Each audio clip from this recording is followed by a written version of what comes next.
The matchup between Jake Paul and Anthony Joshua has quickly become the most polarizing storyline in modern boxing.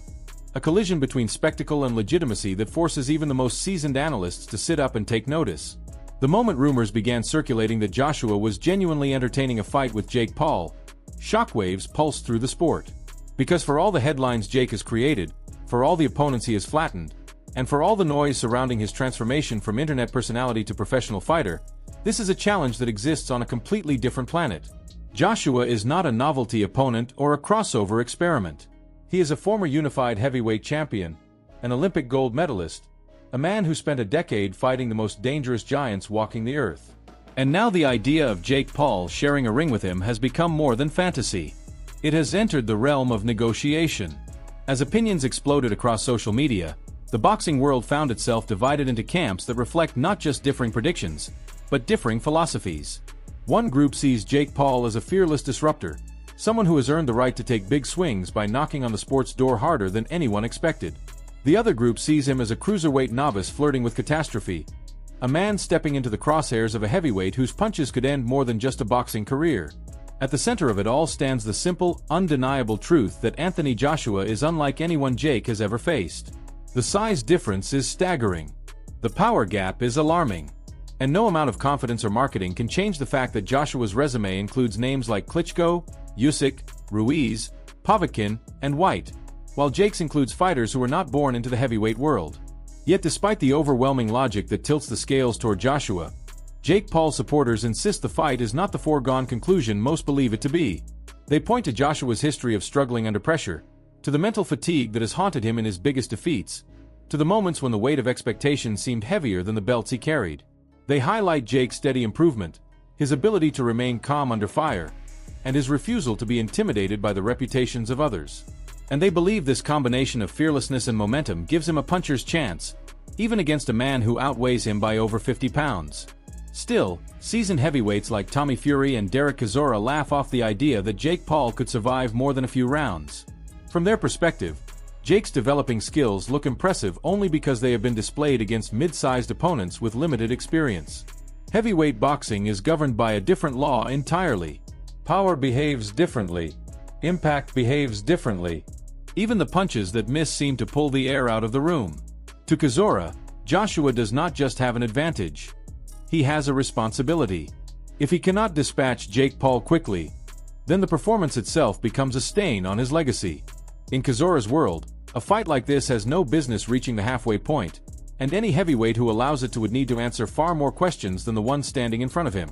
Others, like Joseph Parker, look at the situation through a lens of professionalism and career trajectory. Parker knows what it takes to remain competitive at the elite level. He knows the sacrifices, the discipline, and the years that build a fighter into someone capable of standing across from Joshua. And while he respects Jake Paul's work ethic, he sees the gulf between authentic heavyweight pedigree and the fast-track celebrity route Jake has taken. To Parker, the fight is less about competition and more about spectacle, and he openly questions whether Joshua should be entertaining it at all when legitimate contenders await. But the conversation shifts when voices like Evander Holyfield enter the discussion.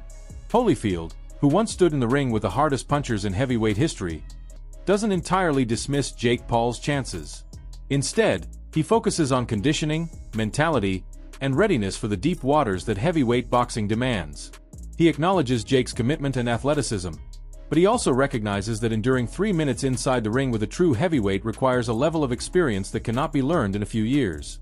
Holyfield sees the matchup as compelling, but ultimately concedes that Joshua's experience under fire makes him the more durable, more reliable athlete in a contest that could turn dangerous in an instant.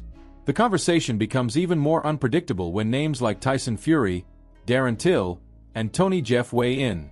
Fury, ever the showman, leans into chaos, proclaiming the fight closer than anyone expects and suggesting Jake Paul may actually have what it takes to shock the world.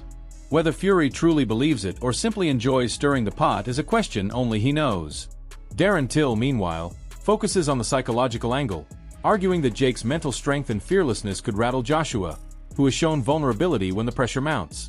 And Tony Jeff takes a more analytical approach, breaking down height, weight, reach, age, and experience while acknowledging that Jake Paul's youth and confidence could at least make the fight intriguing.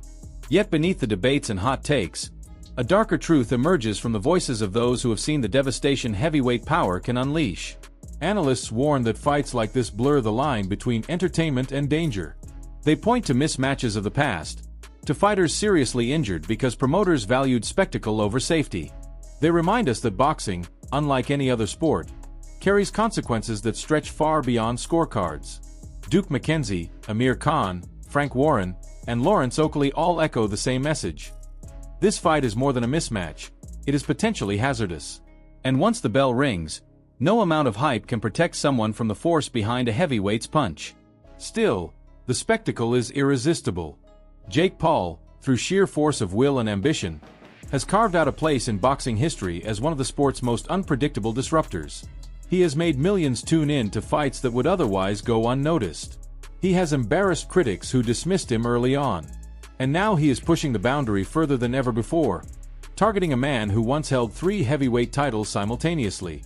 The sheer audacity of it has fans hooked, promoters thrilled, and purists horrified all at once. In the end, the question becomes less about who wins and more about what this fight represents. Is it a celebration of ambition? A dangerous mismatch? A new chapter in crossover boxing?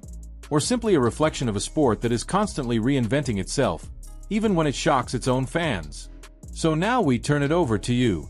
Does Jake Paul stand even the slightest chance against Anthony Joshua? Or is this the most one-sided matchup in modern boxing history? And should the fight even be sanctioned in the first place?